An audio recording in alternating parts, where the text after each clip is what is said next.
अस्सलाम वालेकुम साथियों, अज असां दादू में मौजूद आहियूं। ये सिंध एम्प्लॉइज़ अलायंस तरफां ज़िला दादू में ये मोटरसाइकिल रैली निकिती आहे। ये सिर्फ़ु हिकिड़ो ज़िलो आहे जो तव्हांखे असां ही मोटरसाइकिल रैली ॾेखारियूं था।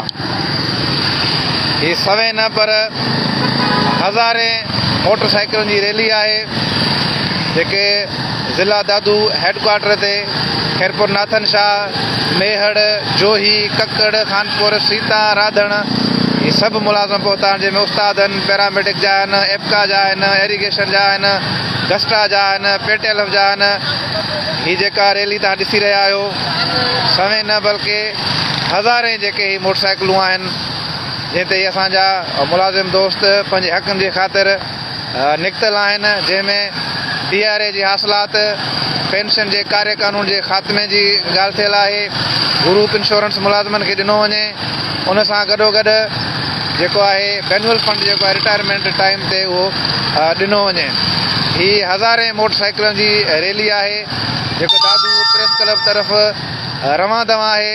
हीअ अणखुट 3-4 किलोमीटरनि ते मुश्तमिल हीअ मोटरसाइकिल रैली आहे। तव्हां ॾिसी रहिया आहियो, हीअ अधु खां वधीक 2 किलोमीटर अॻिते मुलाज़िम निकिरी विया आहिनि। असां हिन महिल दादू PPA छाए खां जहिड़ो बीठा आहियूं ऐं दड़ो रोड खां सवे न पर हज़ारे आहिनि। असां सम्झूं था इहा जेकॾहिं ॿधी रही मुलाज़िमनि जी त हुकूमत खे फौरी तौरु नोटिस वठिणो पवंदो।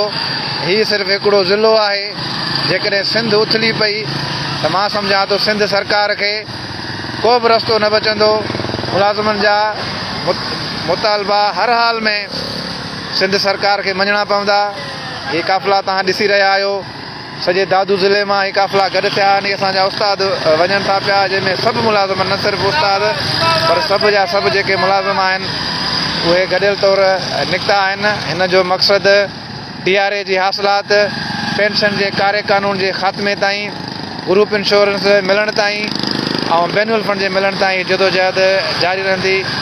हीअ उस्तादनि मुलाज़िमनि जा मनाज़र आहिनि जेके अव्हां लाइव ॾिसी रहिया आहियो। असां सिंध जे समूरनि ज़िलनि जे मुलाज़िमनि खे इहो यकीन ॾियारियूं था त दादू ज़िलो शाना बशाना सभिनी मुलाज़िमनि सां गॾु आहे। अहिड़े तरीक़े सां सभिनी ज़िलनि में जेके मुज़ाहिरा थी रहिया आहिनि, एहतजाज थी रहिया आहिनि, ज़िंदाबाद ज़िंदाबाद। हीअ रैली तव्हां ॾिसी सघो था त वॾे शान शौक़त सां उस्तादनि जी, मुलाज़िमनि जी ॿधी ज़िंदाबाद, मुलाज़िम इत्तेहाद ज़िंदाबाद।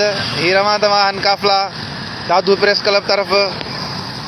हीअ ॾिसी सघो था तव्हां, ज़िंदाबाद ज़िंदाबाद ज़िंदाबाद।